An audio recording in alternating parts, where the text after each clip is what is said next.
welcome back to Crimes from the East. We have Katie with us today, and we're doing part 2 of the Sheena Bora murder case. And I hope everyone's been excited or at least intrigued by what happens ahead in the case. And let's say hi to Katie first before I give you a little recap. Hi, Katie. Hello. I am ready. I am ready for this part 2. You've left me hanging. You're like, oh no, that's it for today. Like, I'm ready. All right. So let's jump right into it. Got my snacks. So far, what we've seen is Indrani's tumultuous and very mysterious, questionable past. She left her kids in Guwahati with her parents. She ran through a second marriage. Yeah. In a decade, she moved to Mumbai. She found Peter. She calls Sheena and her son Mikhail over. Sheena is trying to establish herself as a young adult with a job and everything in Mumbai, trying to avoid the wrath of Indrani, really, because now Sheena is in love with Peter's son Rahul. And the two seem to be very close. Yeah, and she's trying to break him up, right?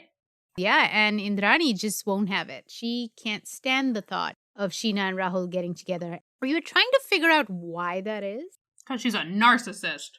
Ego. For some reason, I think Indrani was under the impression that if Sheena marries Rahul, more of the property would go into her name or something. I can't figure it out, but whatever was her reasoning.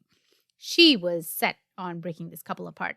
And so where we left off was when, out of the blue, Indrani invites Sheena out to dinner.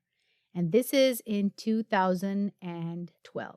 And I totally forgot to mention this in last week's episode, but the main source of all the information in this episode was a book written by Manish Pachuli. It's called The Sheena Bora Case. It's available on Amazon and on Kindle and wherever you generally buy books. For those in India, I'm sure you can find it in bookstores as well. This book is pretty good. It has a lot of insider information and a lot more stuff than you will generally find in the news articles, because the news articles all skim right off the top. Yeah. Manish Pachuli seems to have done a deep dive into all the different characters in the story, their backstories, and the nitty-gritty of this whole case. So check out the book. Now, who is she? Does she know the family? Oh, Manish Pachuli is a guy. I am so sorry. Oh my gosh. Like, it's 10 a.m. It's been a whole day. This is where we're at. It's fair. I don't expect you to know the genders of Indian names. No one can know. So Manish Pachuli is a guy, and he is a journalist and a well-known writer. So he definitely has contacts on the inside. Ooh. Let's get into the dinner. Now, Indrani was being very strange to Sheena. All of a sudden, she had interest in Sheena's future. And she wanted to help Sheena get her MBA in London and pay for the whole thing, which is, of course, the carrot that she dangles in front of anyone that she wants to control. Money. And she asked Sheena to go out to dinner with her. Sheena's back in Mumbai because she got a job offer that her mom had set up for her. Now, does she know her mom set it up for her? I'm not sure about that. It doesn't say, but I don't think she would be surprised because Indrani had a huge contract through her INX services company with Reliance. So she worked with them hand in glove for years, and she had contacts all over the place. So it's not surprising that she got Sheena a job in there. Did the guy's son that she was seeing, did he come back to Mumbai with her? Yes. Okay, so they're both there. So both Rahul and Sheena are in Mumbai. And Sheena's job is going great. She's doing good. She's back on her feet. You know, she's thinking about her future. All right, so the mom's being creepy nice. Not creepy, uncharacteristically nice. Sheena is not stupid, right? She knows this is out of the blue. Something's weird, something's going on. And with much hesitation and apprehension, she still agrees to go have dinner with Indrani and discuss these MBA plans because... That's the stake, man. I know. I mean, she may need her help, but also I think in the corner of her mind and at the bottom of her heart, that's still her mother. I know, but like when you have narcissistic parents, at some point you have to cut it out. Not cut it out, but cut them out. I have issues. I understand, but you see, when you've grown up with them, it's different. Yeah, no, it's hard. You've seen their tricks, you've seen their manipulation, and you're wary of them and you understand them, and you've grown sick of it over time. Remember, Sheena has only spent 6 years with Indrani at this point. Yeah, but she was a bad mother before then. But she didn't know her. She left when Sheena was like 2 or 3 years old. So she doesn't remember. Yeah, she left. So, like, Sheena's like, this woman abandoned me. Like, that can't give her a good impression of her. And then, for 6 years, she was a narcissist and gosh awful to her. Now, she's being uncharacteristically nice. I just feel like at some point when Sheena left Mumbai, she should have just cut her out. At some point, it is okay for your mental health, and it is okay for you to cut out family members or friends who are toxic, narcissistic people and make your life horrible. She had done that. So after the whole Bangalore incident, when Indrani set her up with an abusive ex-boyfriend, Sheena did cut off. She didn't talk to Indrani for months. It had been months. And she tried to get away from it all. But then Indrani is smart, right? She came back with the honey talk and the I'll pay for your MBA bit, which unfortunately Sheena fell for. Oh, poor Sheena. It was April 10th, 2012. They met in Mumbai and they went out for dinner at Taj Land's End. Indrani was a different person on this night. She laughed and asked Sheena about her life, her new job. They talked about the university that Sheena would possibly go to study in. And it was all very puzzling, but this was something she had always wanted from her mother, right? A loving, caring parent. That makes it creepier. Anytime I'm talking to like mean people or very self-absorbed people and then they are suddenly super nice, it's creepy. It is creepy. And I'm like, ooh. It might just be her naivete, right? It might just be Sheena's naivete. She's grown up in Guwahati. Maybe it's a nicer place. Everyone knows everyone and everyone's nice to each other. This is Mumbai. No, that's fair. Yeah. It's just, I personally I get very creeped out. I'm like, oh, why are you being so nice? Oh, no. In hindsight, it does appear like, no, don't do it. Oh. The loneliness and the longing for affection that she harbored all through her childhood probably came flooding back. And in those few happy moments, she felt almost as if she finally had a chance of forging a relationship with her estranged mother.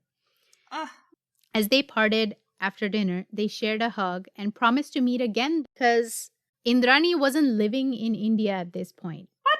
INX Media had gone bust when they embezzled that money and sold off the company. They moved to UK after that to kind of get away from it all. Oh my gosh. Because they could possibly be charged in some kind of financial fraud, right? They wanted to get out of the country. So they moved to Bristol in London. Okay. Let's talk a little bit about Sheena's brother, Mikhail. Remember, we haven't talked about him at all in this whole bit. Now, this poor kid, well, of course, he's not a kid, but Sheena's younger brother went through a lot of shit in his own life.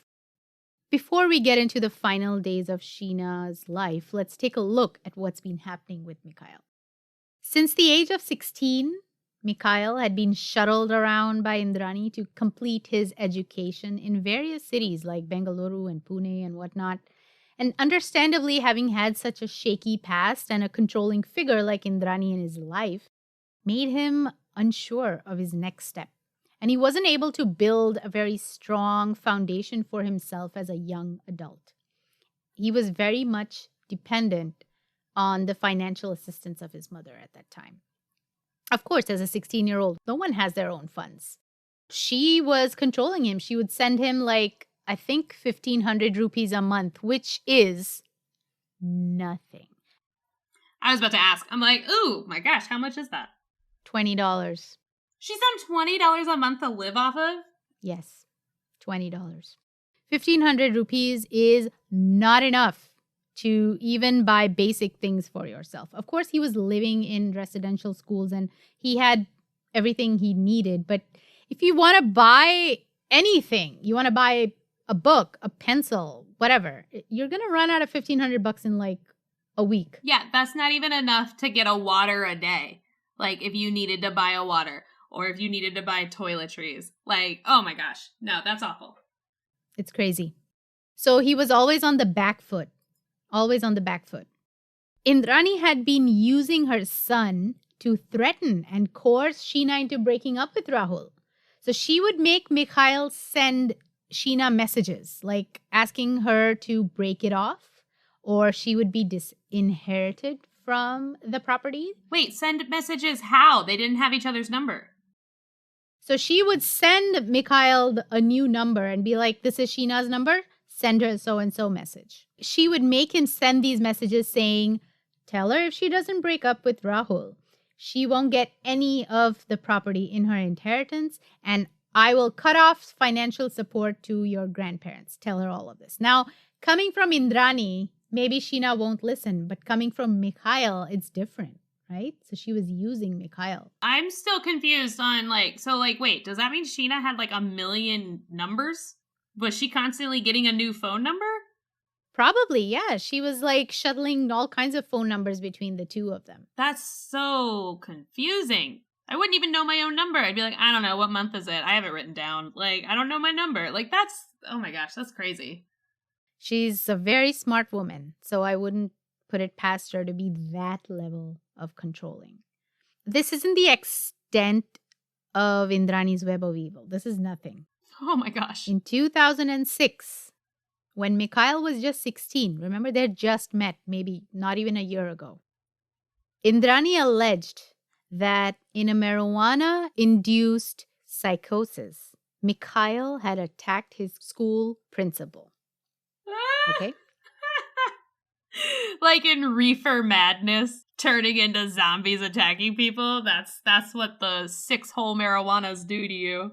Oh my gosh. So dangerous. Now, what had actually happened, as told by Mikhail to the CBI. CBI is the Central Bureau of Investigation. It's a federal agency in India which investigates cases that are of national importance or cases where the police are not able to do their job. Kind of like when FBI steps in.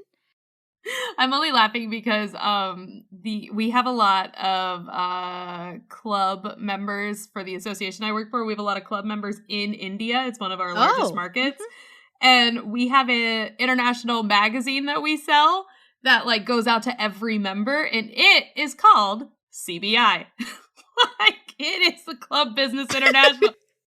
So when you were like, there's CBI, I'm like, oh my God, I wonder if our marketing team knows that. Like, are they aware that we're just sending people a giant magazine that says CBI on it? Like, that is hilarious. Yeah, everyone in India knows CBI, so yeah.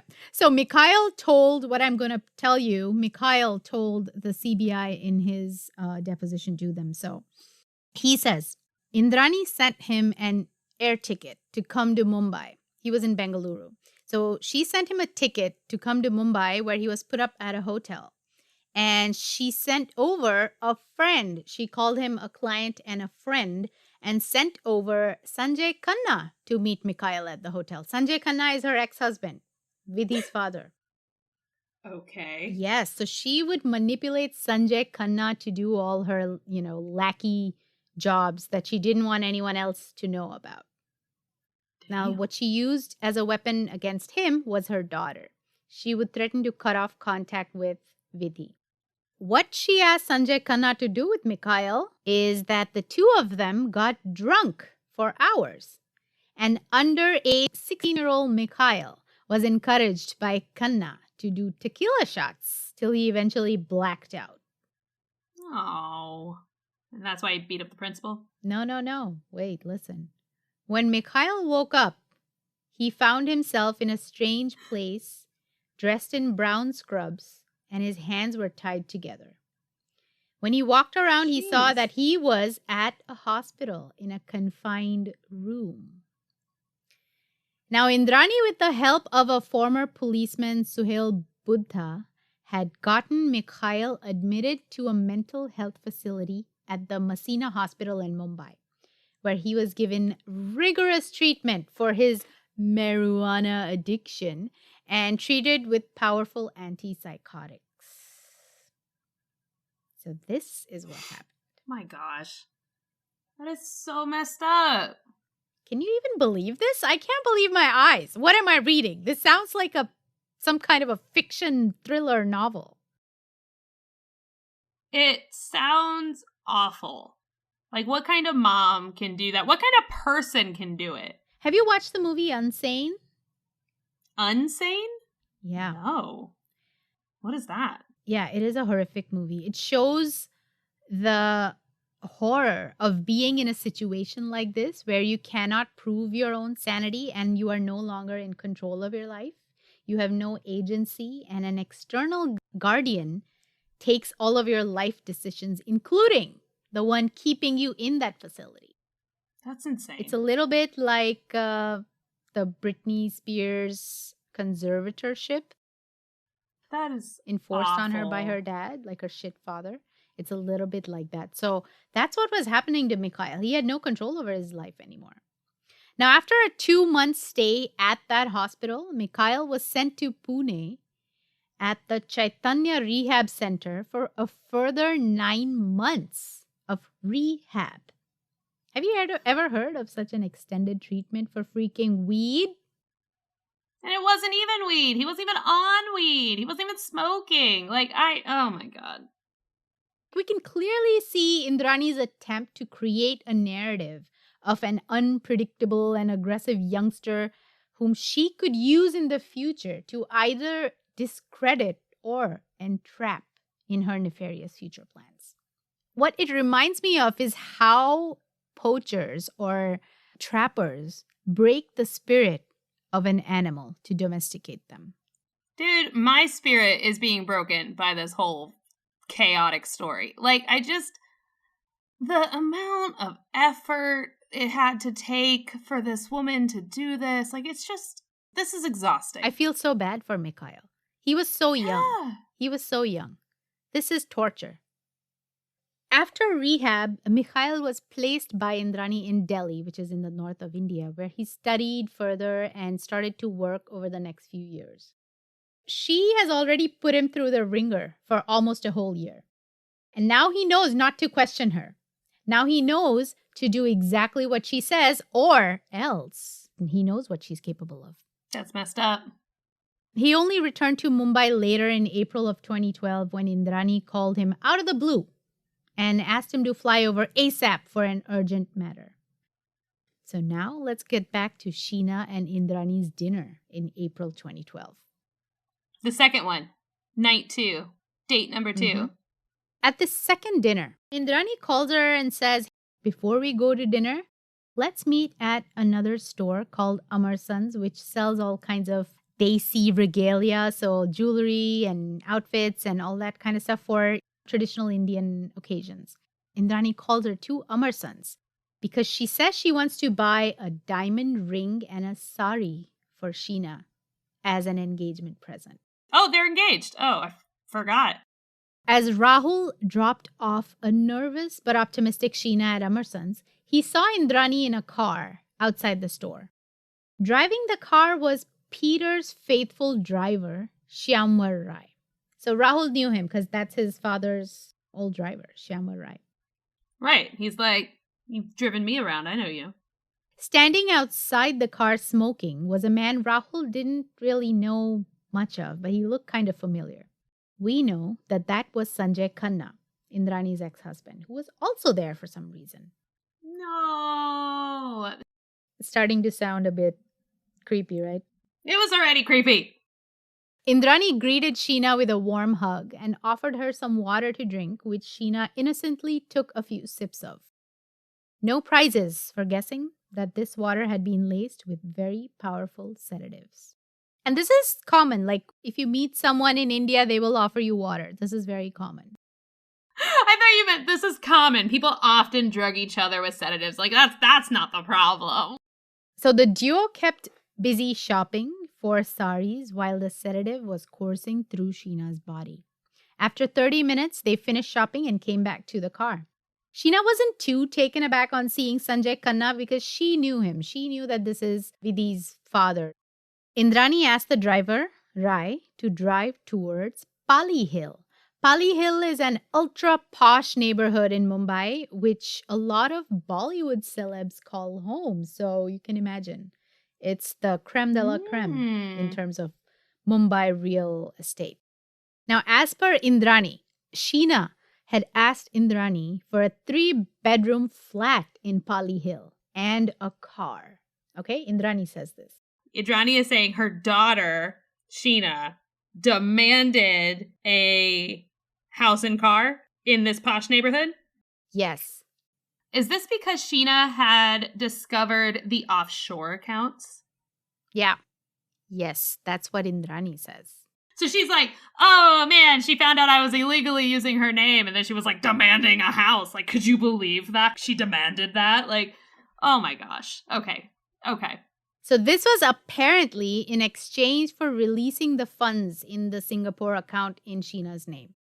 This, of course, is based on reports and allegations, and I can't substantiate this any further, so apologies for that. Sheena demanded an apartment, maybe, possibly, who knows. And Indrani, what? Like, said no? Or was she like, oh, then I did. I gave her this so she would release the funds? So that's why she was driving around in the Pali area trying to show her, oh, you want a house here? No problem. I'll get you a house here. How did Sheena find out about the offshore accounts? I didn't find that mentioned anywhere. I'm just going to guess here. This is my personal speculation. Indrani and Peter possibly wanted to access that account and move all that money. And they can't do that without Sheena. And I think Sheena refused because Indrani isn't playing fair with her, right? She's treating her like shit. No. So Sheena probably said, I'm not helping you. Okay, so they're driving around the posh place because Indrani's like, all right, I will get you a house here for you to release those funds. Let's pick one. Yeah. Got it. Okay, I thought she was just like, I'm going to rub salt in the wound. But okay, all right, so they're house shopping. Again, this is another carrot that she's dangling in front of Sheena. Got it. As they're driving around the Pali Hill area, Sheena started to slur her words and was completely knocked out unconscious. Kanna, who was in the front of the car, now gets out and sits in the back of the car. The driver, Rai, he turns around, he gets a rag from the front of the car and stuffs Sheena's mouth with that rag. No! I was trusting him! Oh. Nope. He's in on it. He's in on it? Like, oh no. That's like finding out Alfred was secretly with the Joker. Like, that's so upsetting. I'm like, ugh. It is, isn't it? All right, continue. Keep going. Indrani straddled an unconscious Sheena. Ew. And began to strangle her unconscious daughter. She's already unconscious. Yeah, but Sheena woke up with the shock of the assault. And she fought. She fought valiantly against 3 very aggressive and determined killers. Sheena was murdered by Irani, her own mother. No! Boo! Someone who carried her for 9 months inside her body, taking every care to make sure that she would be born safely, had now taken every measure to make sure that she would no longer be alive. To be fair, we don't know if she took every measure to make sure she was born safely. She might have been drinking and smoking while pregnant. Like, we don't know that. Oh, good point. Now, strangling someone is incredibly difficult. It is very up close and personal. It's personal, yeah. It takes up to 7 to 8, sometimes 15 minutes to strangle someone because you pass out, then you wake up, you pass out, you wake up. It takes a lot of effort. Yeah, and you're like staring at them. That is some very intimate eye contact. Like, that is a very intimate way to murder someone. And the killer has many, many opportunities to rethink their decision and stop the assault. It isn't like shooting someone impulsively where it's pull the trigger and it's done. You can't think about it again. No. You can think about it many, many times while you're doing it. Indrani did not stop at all. She got the job done. Sheena was now dead. To establish a GPS trail from their phones, they still drove to Taj Land's End, where Indrani went in and then returned back in 15 minutes, probably having one drink or something. I don't know what she did inside, but she did go there. The crafty killers then drove straight to Peter's home in Marlow in Worley and parked the car in the garage, leaving Sheena in a bag in the car's trunk overnight. Now remember that Mikhail had been summoned by Indrani to come see her in Mumbai? It was on this day. Of course it was. It was on this day. The difference between this time that Indrani had called Mikhail and the previous times was that Indrani didn't send him a ticket. She would always send him a ticket. She used to pay for his travel, but this time she didn't. And poor Mikhail, who had been scrounging around to make ends meet, had to borrow money from someone to be able to fly out to Mumbai. He was waiting at Peter's home upstairs. As the three of them walked into Peter's apartment, they looked a bit flustered and occupied and, a bit out of it. And so Mikhail just sat in the living room waiting to see what he had been called for.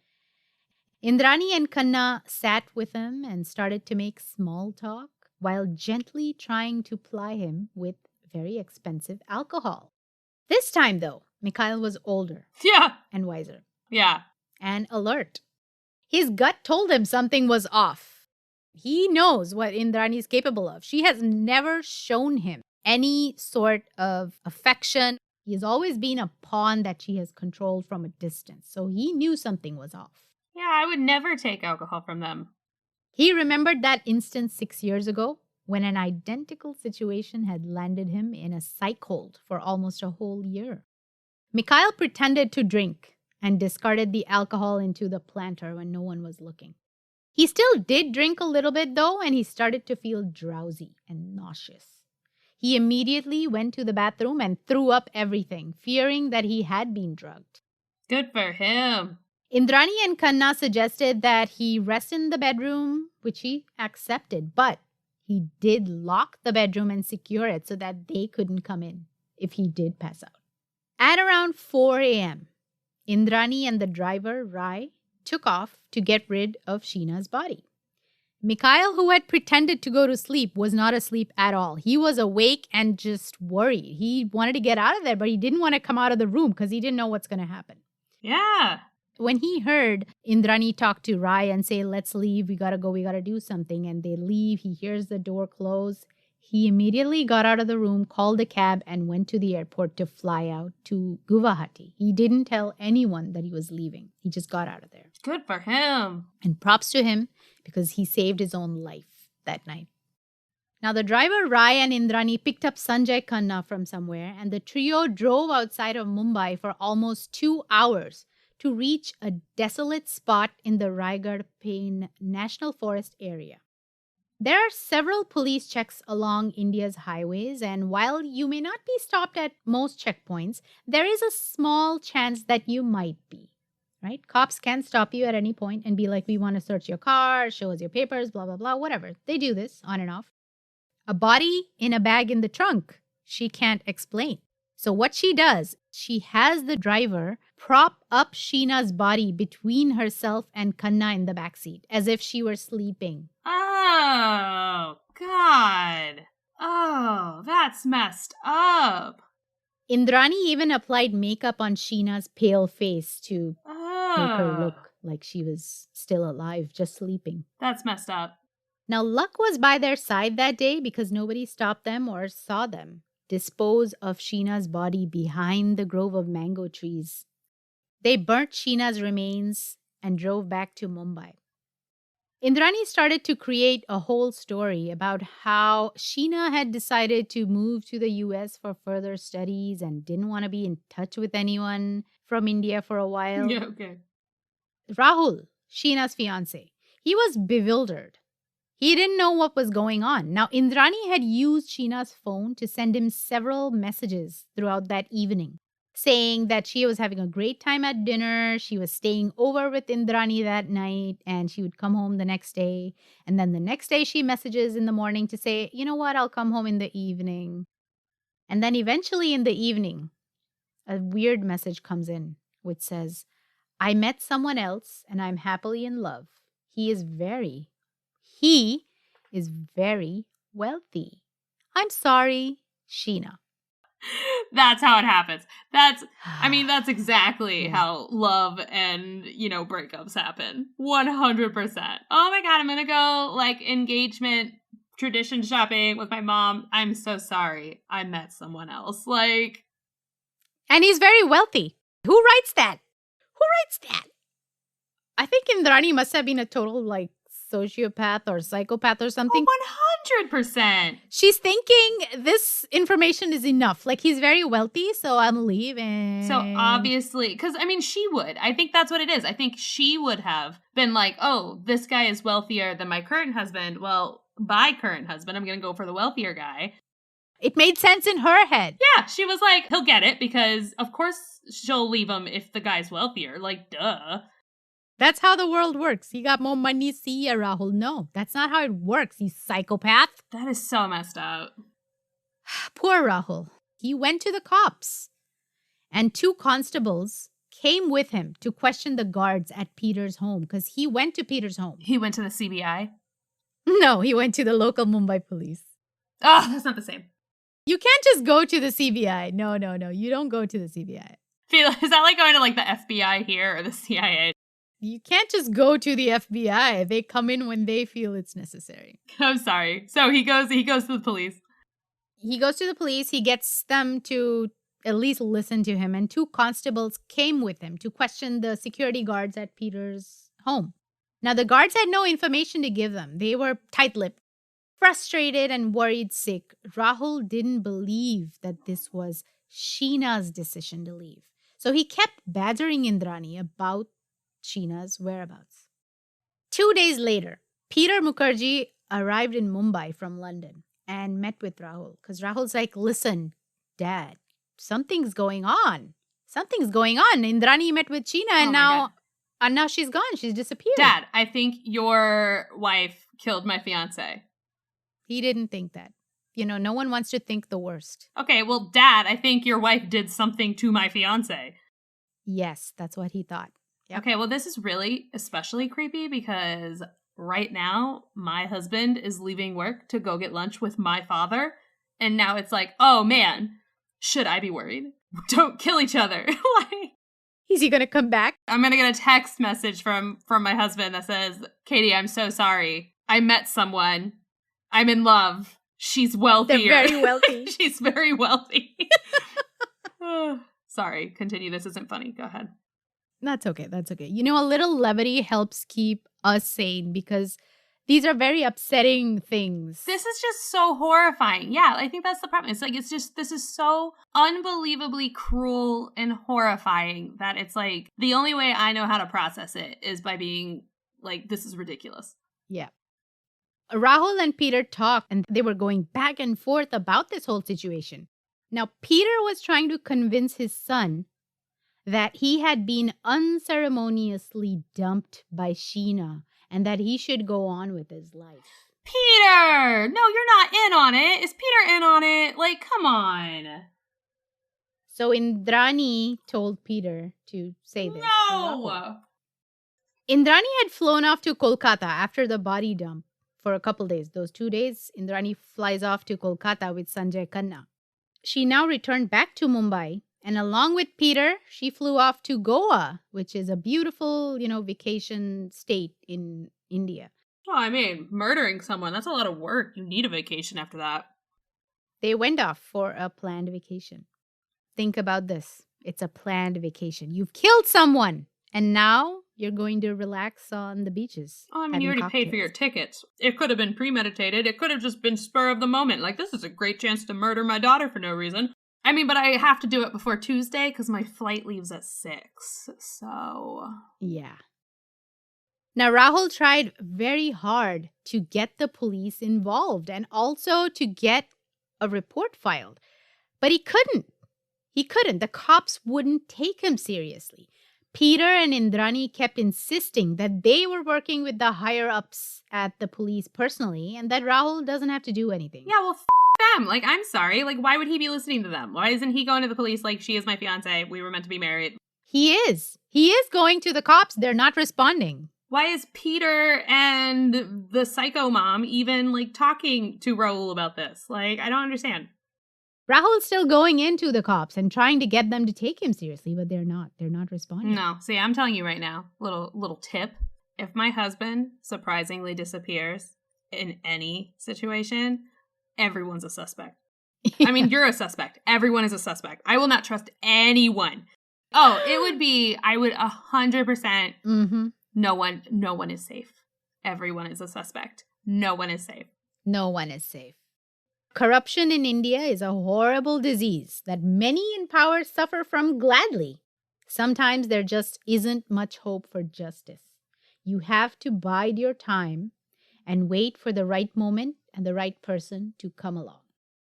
Rahul's mother, Shabnam, came down to Mumbai, and with the help of some of her contacts in the police, they managed to finally lodge a missing persons report for Sheena. Oh my gosh.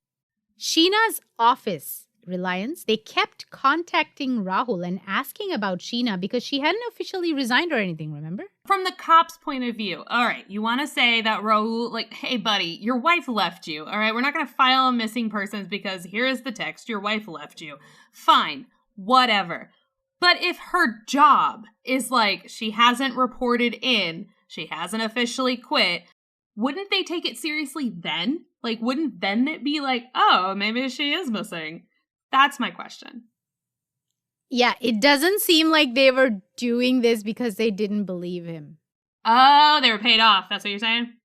They were ignoring him because allegedly Indrani and Peter had contacts in the police and they were told to kind of back off and just let this go.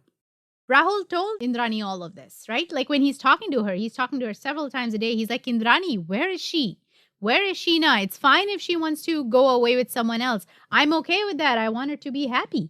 But she has to do these things. She has to contact her job, send a resignation because they're worried. They're going to lodge a police complaint. So he's trying to use all of these things to get Indrani to say where Sheena is because a couple days later, Reliance received Sheena's signed resignation letter. Oh, did they? All of a sudden, yeah.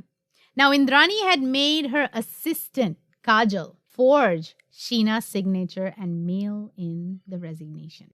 She also made Kajal create a fake Hotmail ID for Sheena, and she took control of that account. Hotmail in 2012? Good Lord. Yeah. Indrani doesn't seem to be with the times. Yeah, for a media person. Yeah. I had Gmail since 2006, I guess. I don't know. As a media person, she's, oh my gosh, Hotmail. Go on. Poor Kajal, okay? She was manipulated by Indrani again into doing all these things. She refused a lot, but Indrani threatened her. And she's like, you better do this or I'm going to fire you. Now, many emails were sent out from that Hotmail ID to sort out Sheena's affairs in Mumbai and to friends and family saying, I'm okay, I'm in the US with a new boyfriend, I'm going to study here, blah, blah, blah. A lot of emails went out from that account. The wealthy boyfriend? The wealthy boyfriend. Yeah. Very. He's wealthy. Very wealthy. Oh my God. A fax with Sheena's signature had come in through Mikhail to terminate Sheena's rental agreement as well with her landlord. Now look at this complex web of deceit. So she's not in the picture. It's a third person doing it, right? You're creating a layer between yourself and the victim. It's also sloppy because Mikhail and her assistant won't have the same signature for her. Like, that's sloppy work there, lady. Also, again, exhausting. Like, this web of lies is just too many. It is too big. She just wants to create confusion, chaos. And now these two people, if something were to happen, right, they would lie. Because now they are on the hook. Oh my gosh. They're going to lie now. So she's smart. She knows what she's doing. Rahul was sure Sheena had not gone willingly. He thought that perhaps Indrani had pressured Sheena to leave or even that she was holding her prisoner somewhere. He couldn't even imagine the possibility that his dear Sheena had been murdered. Rahul recorded many phone conversations with Indrani and Peter, like hours and hours of phone conversations, which were used in court later to show the conflicting stories that Indrani kept. Well, she had to. Indrani would say, there's a guy she met, he's from Nagpur, which is another city. And then she kept mentioning Nagpur on and off as if it was a real thing. You know, you add elements to your story and then use it as if it's a legitimizer, as if it makes it all true. There's too many lies.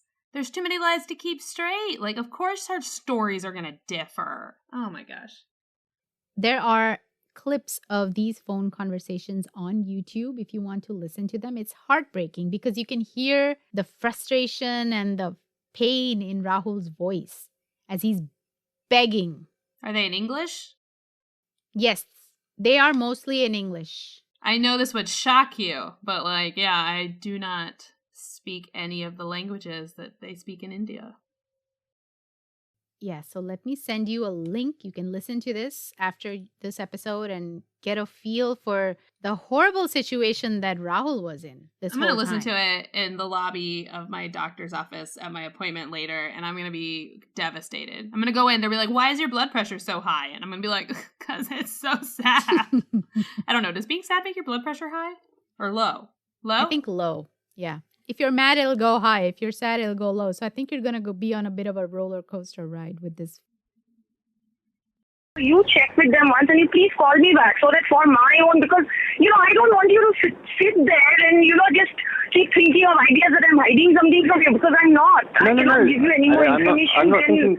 I'm not thinking anything yet. I'm trying to find out what what to think about this. Yeah. And like I said, Sheena, I had dropped Sheena at 9:50, or it could be 9:30, but I'm giving you the exact sequence of events to you. From Amar Sons, we went past Royal China. Royal China, the shutter was down. Then we went to Notundas. Okay, I'm giving you the jeweler's name, Notundas.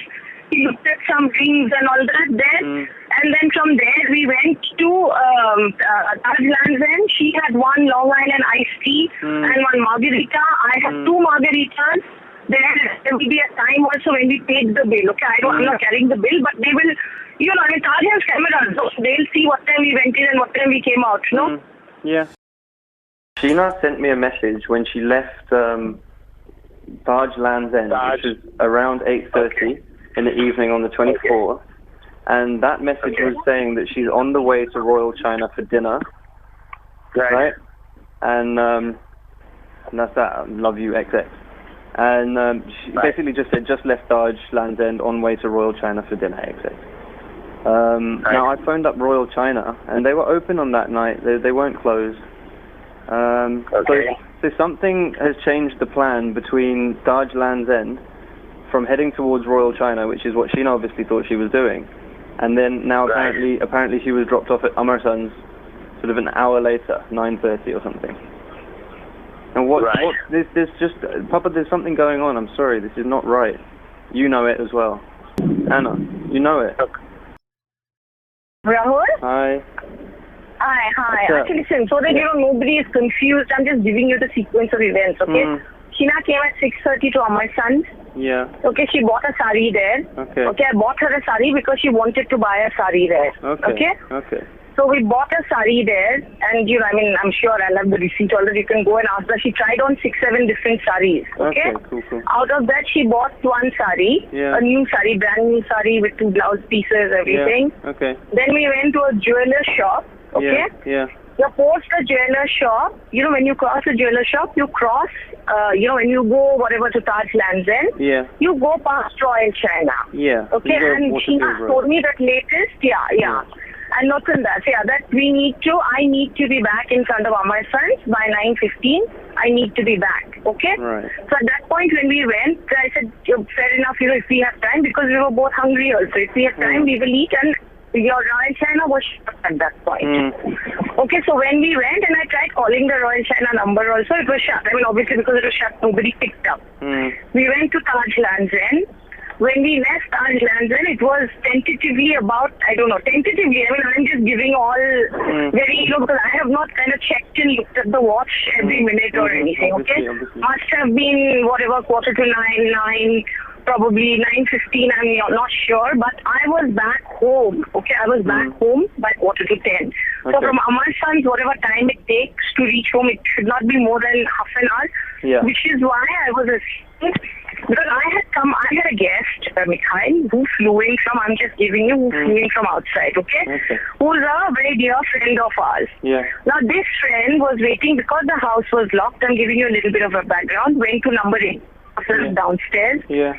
Waited there, so I went there, got him, and then he came up, we got him, then he was there, he spent the night there at home. Okay. This is such a roller coaster. Go ahead. So 3 years pass by. 3 years? 3 years pass by, nothing happens. No one does anything. The cops they're insipid. They've done nothing. Sheena had an online presence via that email. But nobody has seen or heard from her in 3 years. She kept an online presence for 3 years. Yeah. What was she posting? Just, hey, I'm happy. I'm in college. I'm studying. I'm fine. Don't try to call me. I'll call you when I'm ready. That's what she was mailing. Oh my gosh. In 2015, 3 years later, an anonymous tip came in to the police that Sheena had been missing and not seen or heard from by anyone in 3 years, and that the driver, Shyamvar Rai, was somehow involved in this disappearance. Now, I guess there must have been a shift in power at the political and law enforcement ranks, because this time someone did look into it. Mm-hmm. The cops started to follow the driver, Shyamvar Rai. And on August 21, 2015, as he was suspiciously trying to throw something in the ocean, he was caught. Mm-hmm. The object that the driver was trying to throw into the ocean was a gun. What? Which Indrani had given to him during the murder. Yeah. So she gave him a gun. And he was trying to get rid of it. The driver, Rai, was interrogated thoroughly. And of course, I'm sure he was beat to a pulp by the cops. He literally didn't have much at stake, so he revealed everything. And everything about the murder that we have talked about so far comes from the driver. The gun seems unrelated. They didn't shoot her. Yeah, they didn't shoot her, but she did give him a gun. Yeah, but why? For I don't know what purpose. I don't know. So there might be another murder. I think they were trying to pin it on the brother.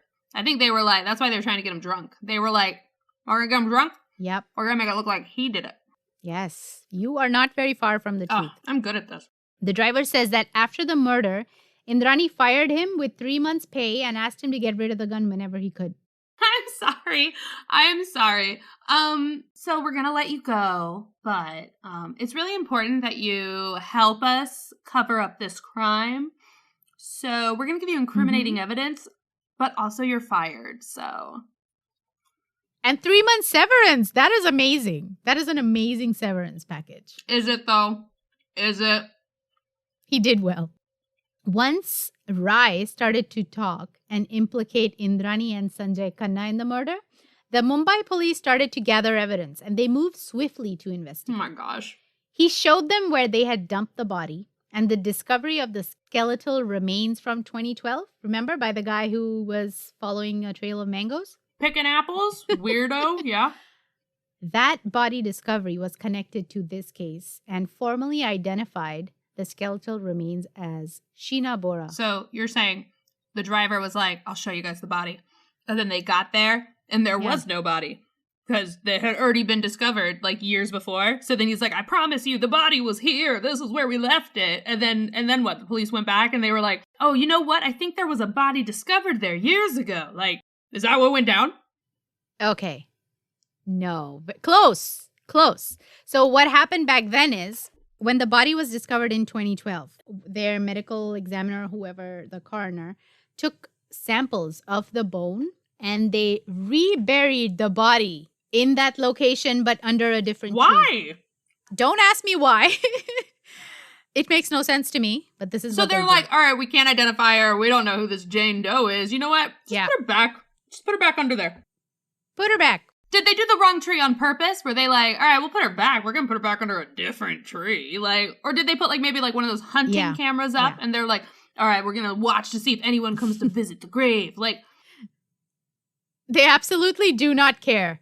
It was an unknown person. No one had come looking for someone in that police district. They didn't give a shit. I can't believe they just put her back under a tree. They don't care. Cremate the body. Yeah. It just seems like so much more work to then try and be like, oh, okay, can you just go put the body back? Than it would be to say like, hey, just send the body to the crematorium. Like, I just like that. Oh my God. It makes no sense. This is ridiculous. I can't get over this. Sorry, I can't get over this. Welcome to India. This is how things work there. There's literally just no rhyme or reason why they did this. I don't think this is standard procedure at all. There are allegations that they knew what they were doing and they were trying to cover it up. Like someone in the police station there was told about possibly finding a body there and that they had to ignore it. There are allegations Okay, about so this. whatever, you ignore it and then you still send the body to the crematorium. Yeah. Go get cremated. Like I just Yeah. feel like it's so weird to be like, "Ooh, can you guys just go put the body back?" It is, isn't it? All right, let's do this. So the driver takes the cop They're stupid. to where they ditched the body. They had to dig at like 3 or 4 different locations because nobody remembered exactly where they put it. They had to dig like 3 or 4 times before they found the skeletal remains again. And they took the remains for medical examination. And I didn't see the word DNA test or DNA verification in any report or news article. So I don't know how they confirmed that this was Sheena. I hope they did do it, but I didn't read about it. In a few months, Sanjay Khanna and Indrani were both arrested and in jail awaiting a trial. Evidence presented in court against them included the 3 pairs of new shoes that Indrani had bought for them to wear that evening, which were recovered from Sanjay Khanna's home in Kolkata. Of course, I would also give my former step-parent my shoes to hold on to. Do you not? What stupidity. They also found the second body bag, which Indrani had purchased, so that they could put Mikhail in it, as they had planned to murder him as well on that day. Where does one purchase a body bag? So it wasn't like a specific body bag, but it was a huge bag in which you could possibly fit a body. And they bought 2 because they needed to get rid of 2 individuals. Now, because Mikhail escaped, that bag was of no use to them, and so they gave it away to the housekeeper at Peter's home. And the cops recovered this bag from the housekeeper 3 years later. So we're not going to give you a bonus this year, but, I mean, here's a body bag. You're welcome. Yeah, Oh my here, God. here's a bag. And also there's a ton of cell phone data, which proves that they went to this place. And in fact, they had gone to this place a couple days earlier to recce it out. To what? They did a recce trip. What's a recce trip? When you go to check something out before you finally do something. Oh, like a recon? Yeah, recon. Oh, okay. They did a recon trip to that location before they went there for the final body dump. Now, Peter Mukherjee. Peter was also arrested and in jail for 4 years. But he was released on bail in March 2020. Wait, why was he arrested?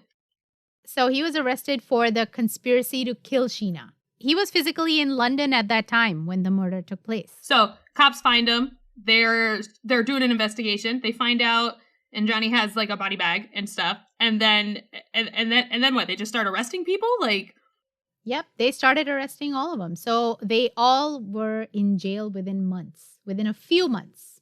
The driver's in jail, Indrani's in jail, Peter's in jail, the ex-husband's in jail.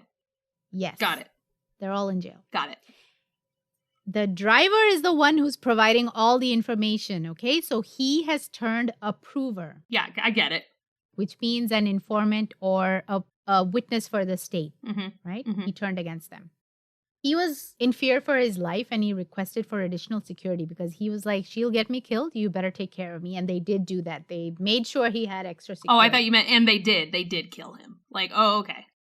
No, they didn't kill him. He's alive. And because Peter Mukherjee was physically in London that day and not in Mumbai doing this himself physically in person, he is still charged with the conspiracy of it all, but he was given bail because remember, he is the biggest... Yeah, media person. No. But was he charged with like conspiracy after the fact or conspiracy? But like, did he know that his wife was bumming around with her ex-husband plotting to kill her daughter? Or was it like, hey, honey, while I was bumming around with my ex-husband, I killed my daughter. So like, can you just tell your son that his fiance ran away, please? Like, was it after the fact, like conspiracy after the fact, or was it like before? Yeah. I think he has been charged with being in on it right from the start. What is wrong with these people? We don't know if he was guilty or not. We really don't know.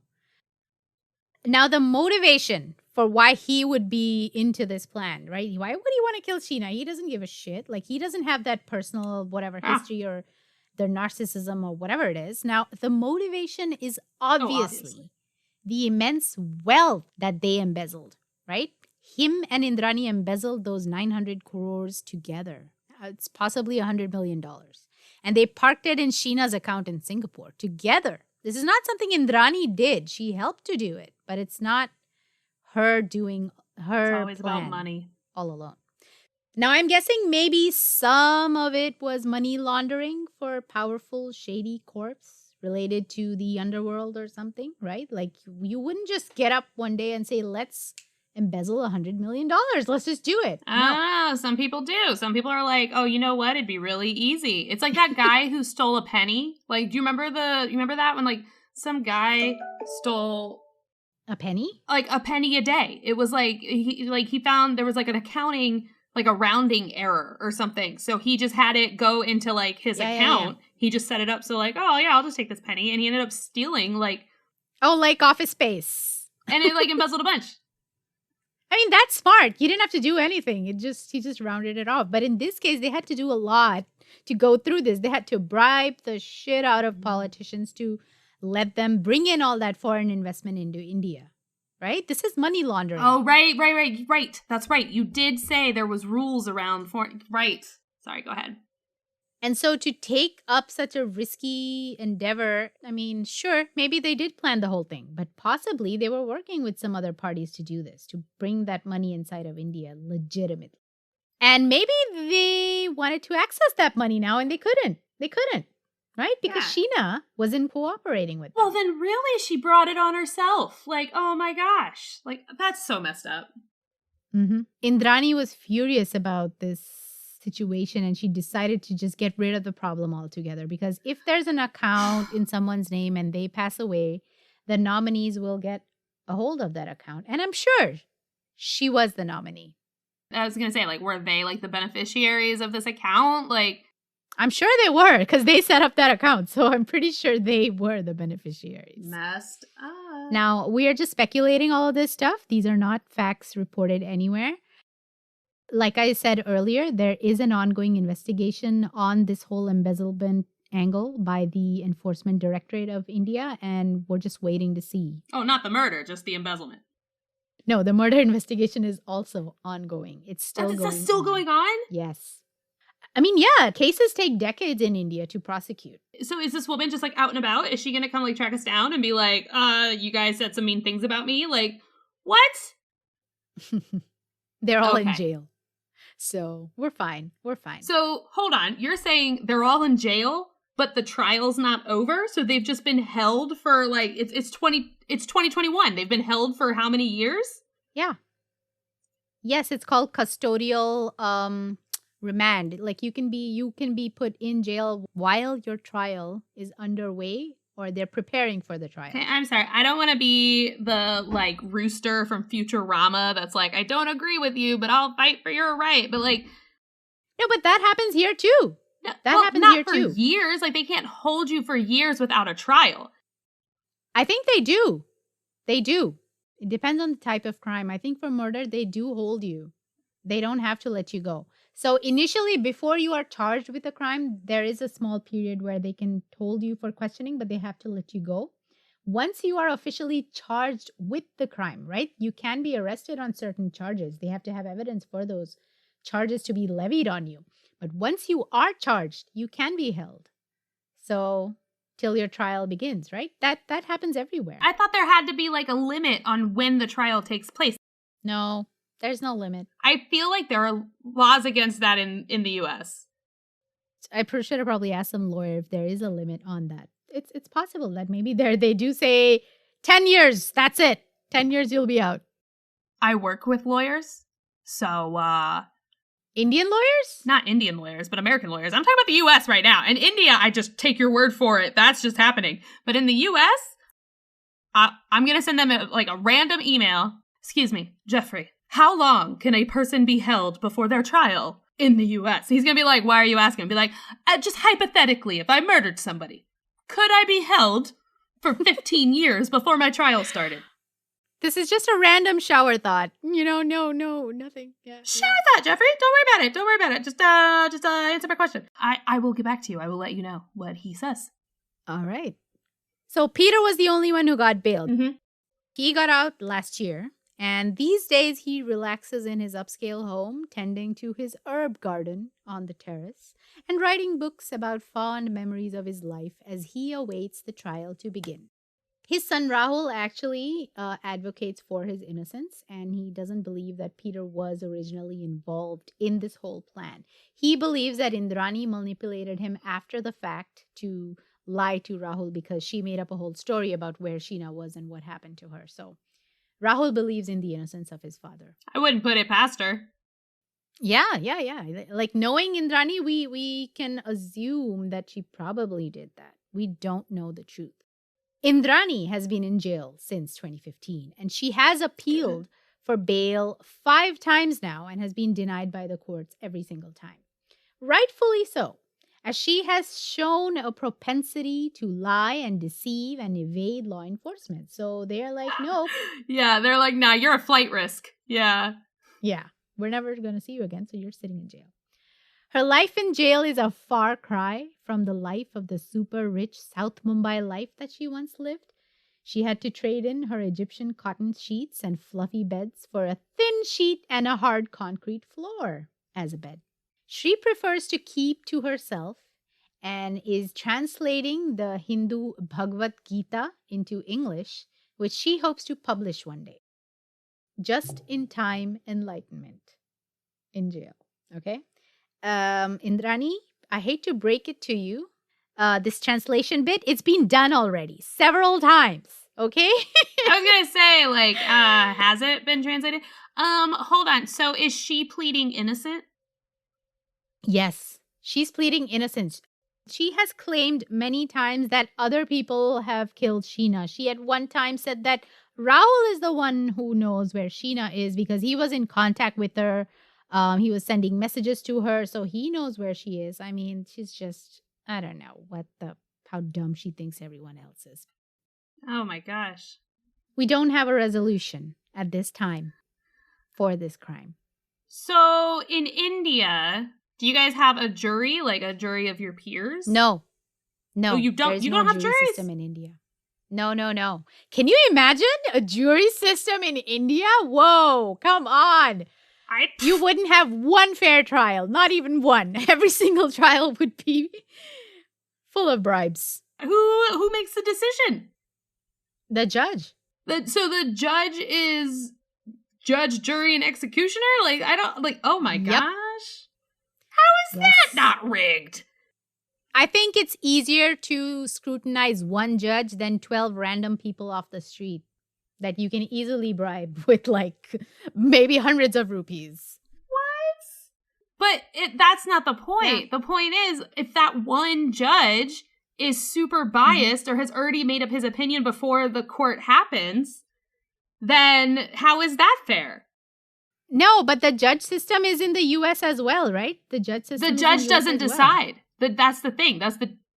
No. So the decision to have a jury or not lies with the defense. They choose what they want. No, the judge does not decide if someone is guilty or not. The judge does. If the defense chooses to have a bench trial, if the defense chooses to have just a judge instead of a jury, but nobody does because it's easier to confuse 12 normal people. And you can't do that with one very educated and experienced judge. Have you ever seen 12 Angry Men? I have, yeah. There has to be a unanimous decision. I'm sorry, we're going to have a special episode. I'll save it. Back to the thing. Get back to her. I read so many, like, legal, I mean, of course, fiction, but legal books in the past that I'm pretty sure about this, that... You're basically a lawyer. I'm basically a lawyer, yes. I'm an armchair lawyer, and I'm pretty sure you do have cases where the judge decides the final verdict in the U.S. as well. I'm gonna Google this. I'm Googling it. Hold on. Bench trial versus jury trial. I told you, I'm practically a lawyer. I know these things. You're basically a lawyer. I am basically a detective and a lawyer. You're the whole package. You're everything. Okay. So what do you think, Katie? You think she's guilty? What do you think so far? I mean, she sounds pretty guilty, yeah. I've bitched and moaned and whined and cursed her in the entire episode.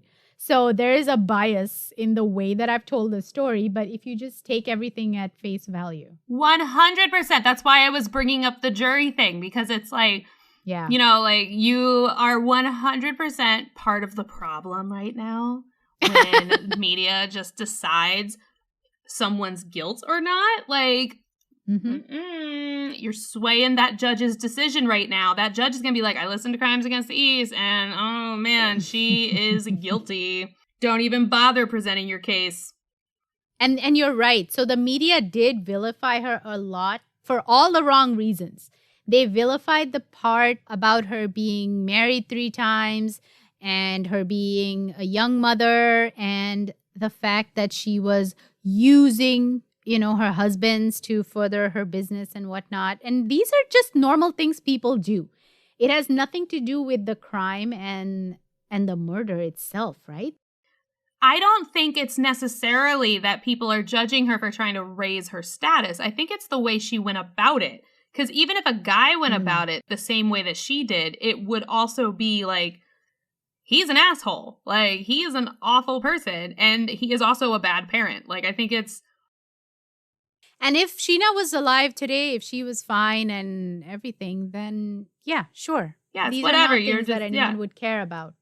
No one would care about it. But because this crime has happened and someone has lost their lives, now we're kind of going in and dissecting every single thing that she did and bringing it out in the open. Well, it's character assassination.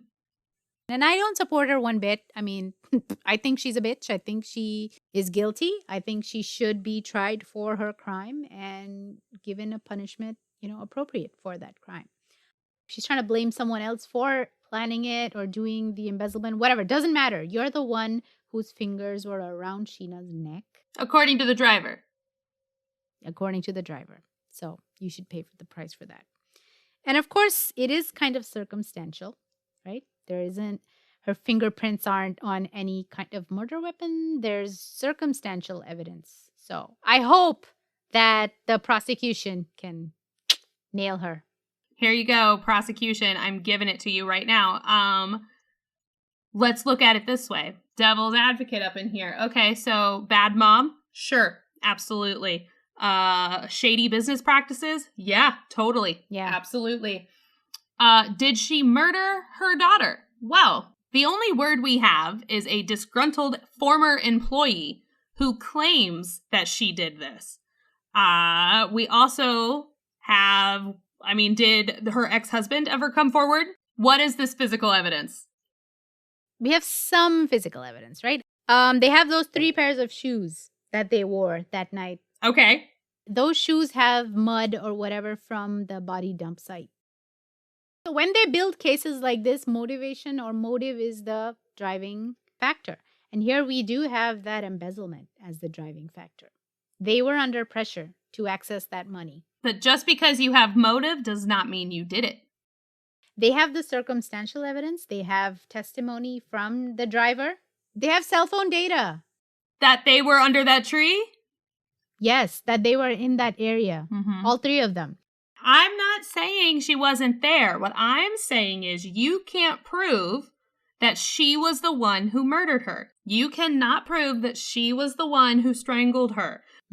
For all we know, the mom was also drugged. And then, like, when the mom came to, they were like, and what if they were trying to, like, embezzle the mom? There's so many different angles you can take with this where it's like, suddenly, it's like, oh, snap. When you look at it through this lens, it totally wasn't the mom and not the mom's fault. I'm just saying, you have no actual proof. There's so many cases with even less evidence than this where they have been convicted for similar crimes. So it's up to the judge. Oh, my gosh. I guess, you know, circumstantial evidence does work sometimes, so. I hope she gets a fair trial. To be clear, I definitely want Sheena's murderer found, and I want whoever murdered her, I want them found. And, like, this is really messed up, and it should be investigated completely.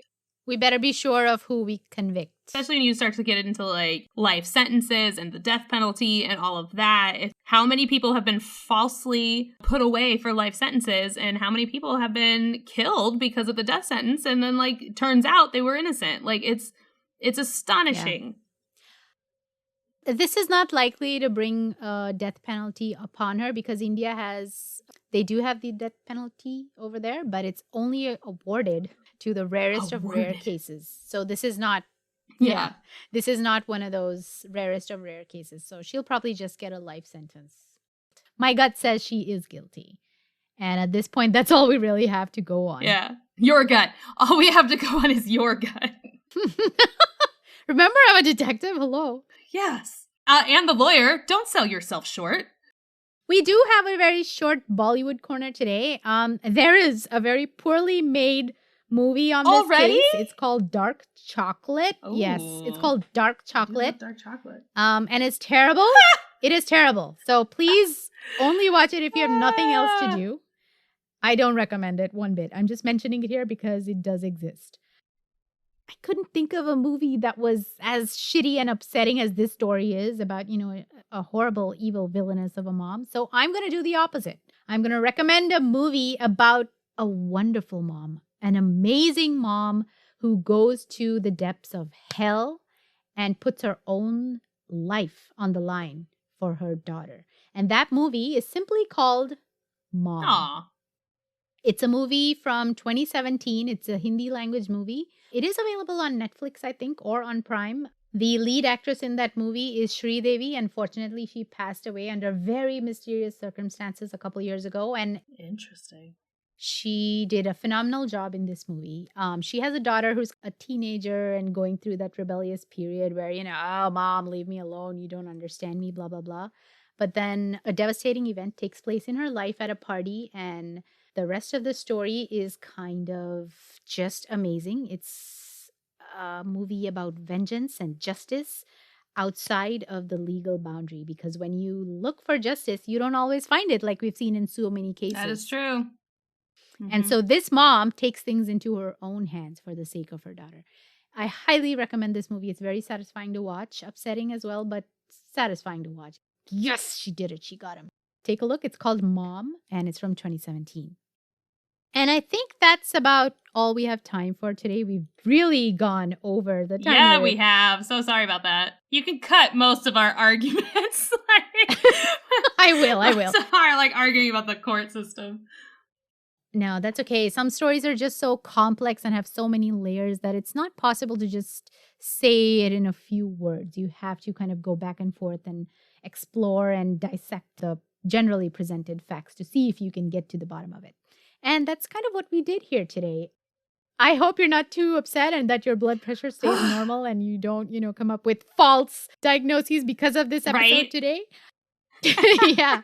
All right. Take care, Katie. And we will see you guys soon in probably a couple weeks on another episode of Crimes from the East, your true crime podcast with a little masala and spice.